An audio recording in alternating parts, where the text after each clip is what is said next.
Hi అండి, అందరికీ నమస్తే. మళ్ళీ నా డిజైనర్ బ్లౌజెస్తో మీ ముందుకు వచ్చానండి. యాక్చువల్గా పోస్ట్ చేయడం లేట్ అయింది. మా పిల్లలకి ఎగ్జామ్స్ అవుతున్నాయి, అందువల్ల కొంచెం లేట్గా పోస్ట్ చేస్తున్నాను, ఏమనుకోకండి. ఇది నాది పింక్ బ్లౌజ్ అండి. ఎల్లో శారీకి ఈ విధంగా బార్డర్ వచ్చింది. ఈ బార్డర్ని నేను ఇక్కడ బ్యాక్ నెక్ దగ్గర ఇలా వేశాను. తర్వాత హ్యాండ్స్కి కూడా ఇలా వేశాను. సింపుల్ లేస్ డిజైన్తో దీన్ని డిజైన్ చేసుకున్నానండి. ఇదే కాదు, దీనికి ఇంకో బ్లౌజ్ కూడా డిజైన్ చేసుకున్నాను.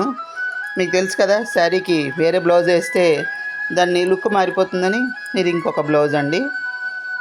దానికి సేమ్ ఎల్లో కలర్ టచ్ ఇస్తూ పింక్ బ్లౌజ్ని ఈ విధంగా డిజైన్ చేసుకున్నాను. చిన్నగా కుందన్స్ అవి పెట్టి లేస్తోను ఈ విధంగా డిజైన్ చేసుకున్నాను. మీకు కనుక నా డిజైన్స్ కనుక నచ్చితే please like, share and subscribe. Thank you.